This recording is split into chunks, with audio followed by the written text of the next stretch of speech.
pukul 5.31 Lukas pukul 5.31 bukan orang sehat yang memerlukan tabib, tetapi orang sakit.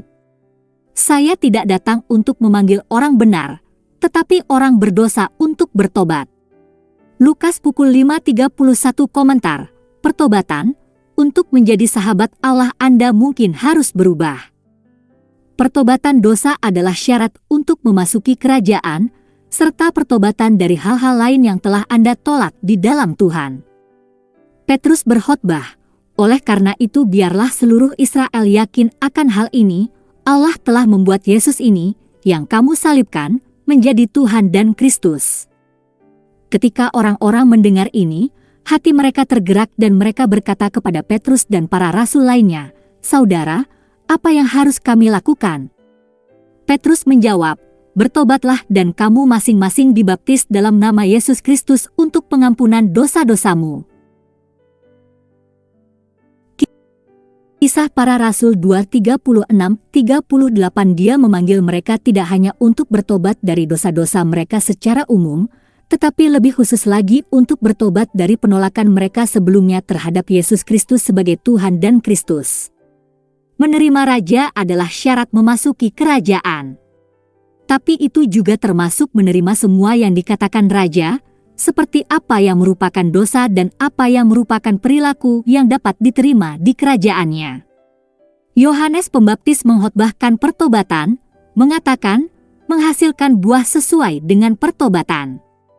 Matius 3:8 Sementara pertobatan adalah niat untuk berubah, buah pertobatan adalah tindakan dan perilaku nyata yang berubah. Dalam menjelaskan khotbahnya, Rasul Paulus berkata, pertama kepada orang-orang di Damaskus, kemudian kepada orang-orang di Yerusalem, dan di seluruh Yudea, dan juga kepada orang-orang bukan Yahudi saya memberitakan bahwa mereka harus bertobat dan berbalik kepada Allah, dan membuktikan pertobatan mereka dengan perbuatan mereka. Kisah Para Rasul 26:20 contoh, Lukas 3:10-14 tentang pertobatan, lalu apa yang harus kita lakukan? Orang banyak bertanya. John menjawab, biarkan pria dengan 2 tunik berbagi dengan orang yang tidak punya apa-apa, dan siapapun yang punya makanan, lakukan hal yang sama. Pemungut cukai juga datang untuk dibaptis. Tuan, mereka bertanya, apa yang harus kami lakukan?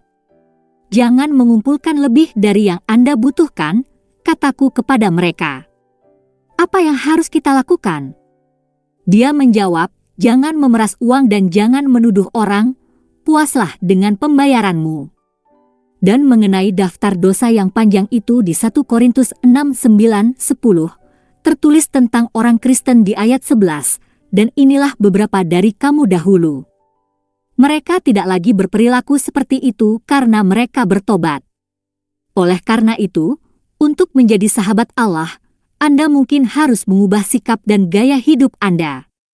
Anda mungkin harus mengubah pikiran Anda tentang berbagai hal dan tentang Tuhan pada khususnya.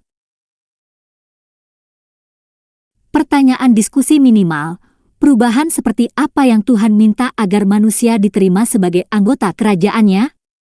Dalam memberikan presentasi Injil yang komprehensif dan membahas masalah pertobatan, selain menyuruh orang untuk bertobat dan berbalik kepada Tuhan, apalagi yang harus kita tuntut dari mereka sehubungan dengan pertobatan mereka?